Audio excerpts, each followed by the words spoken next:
Welcome back, guys, or if you're new here, this is Automotive Anonymous, and I'm currently driving the brand new 2025 Subaru Forester Premium. It's a nice silver metallic. It only has a few options, and I borrowed it from Twin Falls Subaru, who is kind enough to even price it below MSRP, and this is the first week that they have had these. So this video is going to be kept to maybe 8 to 10 minutes. I don't want it to get too lengthy for you, but it's basically just an initial driving impressions of the all-new Forester. And I'll share what my thoughts and opinions are on it. I actually have a 2025 Forester Premium coming pretty soon. In about 2 weeks it should be here, and I'll let you guys know first thing when it arrives. But I just wanted to share, how is the new Forester with the new steering rack, which is a modified version from the WRX, with the Wilderness transmission that basically just has the transmission cooler and 8 simulated gears, but unfortunately no paddle shifters on the back. So if you want to play around with the simulated gears, I mean, you can go down to low, but you're not going to have the same options that you did on the last generation. And when you're driving it, when you're just sitting in here in the driver's seat, it feels comfortable. It feels very Subaru. The windshield is huge. The hood slopes down. The side windows are huge. The side mirrors do a good job to show you exactly what's going on. This one does not have the blind spot package, and if you want that standard, you're going to have to go up to the sport trim level, which is a couple grand more. Either way, whether you buy the optional package on this premium or you buy the sport. But because it's only about 15 feet long, you can see right down the center of the interior with the rear view mirror. It is kind of funky to have the cross-track center console in here. It is a shame that Subaru didn't redesign the center console when they got rid of the CD player, so you still have a CD tray right there. But let's see the steering rack from the WRX in action. Ooh, a little bit of tire squeal right there. That was actually kind of cool, and that was a little bit faster than I would have taken the last generation Subaru Forester. So although you still are high up, even though this is still about a 3,600 pound vehicle, it actually, initial impressions between a little bit more rigidity from all the adhesives and welds that are added on this one, it absorbed that bump really well. That's a pretty painful bump when I take a Corvette or something that's a stiffer sports car over it. But this Premium with 225, 60, 17 wheels and tires, it has a lot of sidewall.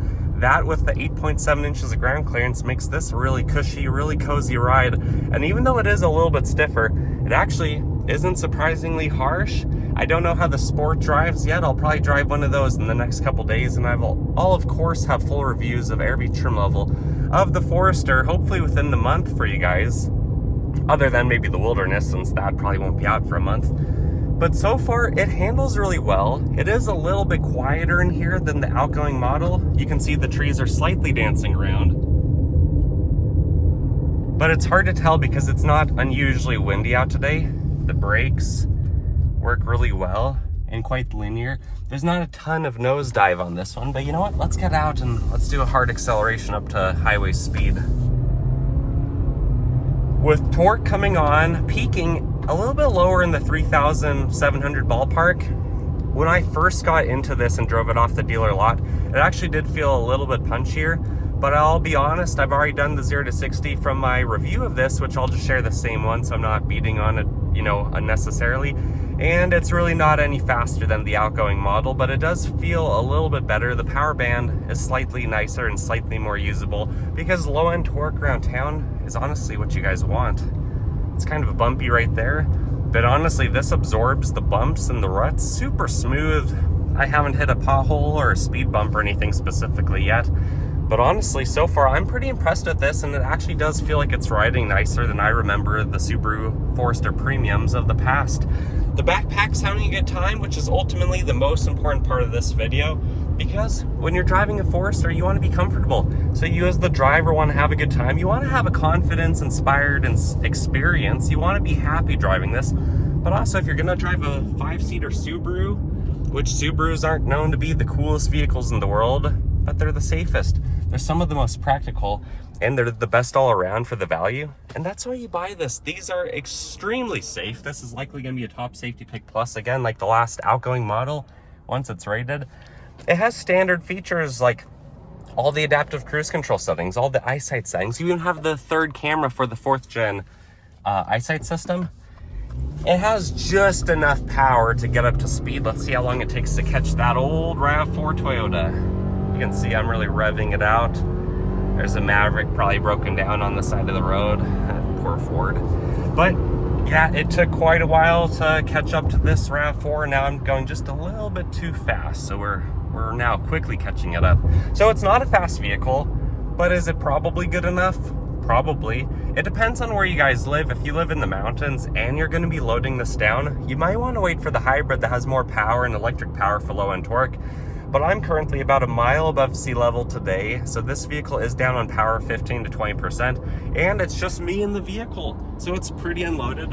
In total, the vehicle probably weighs about 3,800 pounds right now, so with the payload capacity of 900 pounds, it could be weighted down to about 4,500 pounds. So if you're weighted down and you're at elevation and you're trying to climb a mountain, you are going to be struggling in this vehicle. But if you're at sea level, driving it, and it's mostly just you and you're not towing anything in this one, you're probably going to have a pretty good time. It just depends on your situation, but be aware of the fact that 180 horsepower can only get you so far, and you don't want to be revving this out and, you know, really having a CVT hold its RPM any more than necessary. But under normal experiences driving, you're gonna have a good time. Honestly, all the different textures and materials in here I thought might bug me just a little bit, especially the texture on the passenger side airbag, but it's actually pretty nice. Everything flows together quite well. The interior feels pretty solid. You can tell it, you know, it's plastics. It's not super thick. It doesn't feel quite as solid as a 5th gen Toyota 4Runner, but I mean, my Outback Wilderness is 2.5 years old, almost 3 years. It still looks just like this, looks brand new. It's aged quite well, and that vehicle usually gets left outside in the sun. So I think this is gonna age quite well too. These seats are pretty thin, so they really don't take up a lot of room from your interior, and they're extremely comfortable. One of the reasons why we're buying a Forester Premium is because the cloth seats are really good. And when I had a Crosstrek before, that was a Premium with cloth seats, and they felt good too. But the steering, going 40 around this corner, that actually felt really good. I'm pretty impressed with this, honestly, guys. I definitely think you should drive one. I've probably kept you long enough. If you haven't seen my full review of this yet, let's do the 0 to 60 right now. 0 to 60 in the 2025 Subaru Forester. Traction's off, sport mode is on. I'm gonna brake rev the CVT. Keep in mind though, density altitude's over 5,200 feet, so we're down on power, probably about 15 to 18%. Let's see what it can do.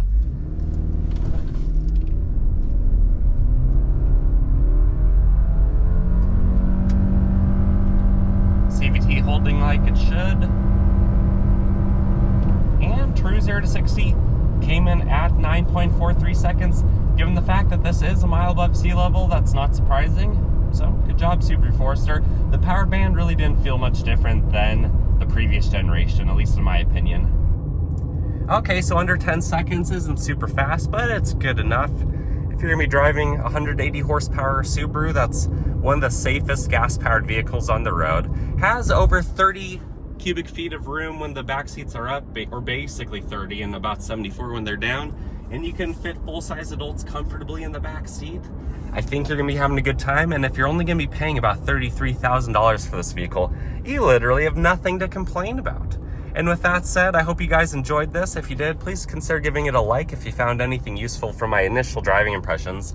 Usually when I do a second video like this, a driving impressions video, I've been trying to do it after my regular video, and I'm a little bit sharper, a little bit more prepared from all the specs and features and things like that.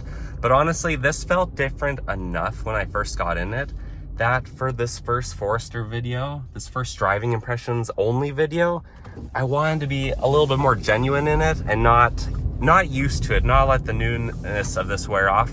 And honestly, it does feel just a little bit different, but better in every single way so far. And I hope that's insightful. I always recommend you guys test drive this, but also test drive the CX-5, the CR-V, the Toyota RAV4, and any other competing crossovers that you might be interested in. Don't just take my word for it. I'm just a random person on YouTube who makes a couple videos a week. But I had a lot of fun driving this one. I think it was a really good vehicle.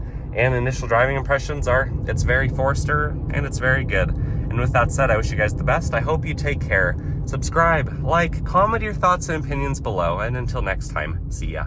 And if anyone's still here listening for what's at the end, I just want to mention after driving it a little bit further, the AC blows really cold, especially once it's been on for a few minutes. The heated seats, they're pretty typical for Subaru. They don't get as hot as Mazda's, but they do okay. The speakers are basically just what I would expect for the base system. It sounds okay, maybe a tiny bit better than the outgoing 5th gens, just because it's insulated a little bit better. You know, there's not as much noise intruding into the cabin experience. But overall, it just drives like you would expect, and anything that you're wondering about that I haven't mentioned is probably just because it's good. It doesn't stand out, and it doesn't really come to mind. The brake pedal, the accelerator, they both feel fairly linear, you know, as much as they can for the CVT. There's nothing new and exciting with it. Even though it still does a full circle in 35 feet, that's the same as the outgoing model, the steering does actually seem better, which it's hard to explain because you can't feel a lot through the wheel because it's not hydraulic, but it just feels better. It feels like this has better turn-in, and overall, I'm really happy driving this. So I just wanted to share those last couple thoughts and opinions, and otherwise everything feels ergonomically pleasing, feels like how it should, and the safety features all work the same as they have in the past, but because this is a Subaru, they usually work pretty well, and each new year seems to have a better updated system. The eyesight cameras, I can tell you they work better than mine from what I've experienced so far in my 2-year-old Outback with the 2-camera system, but overall, it's pretty nice. You do ride pretty high up. I mean, that's a pretty good size Ram truck from 20 years ago. It doesn't feel like I'm low to the ground, but around these trucks, I do feel low. Around this old Ford Fusion, I feel pretty good in height. And overall, it's a fun experience to drive. With that said, see you guys.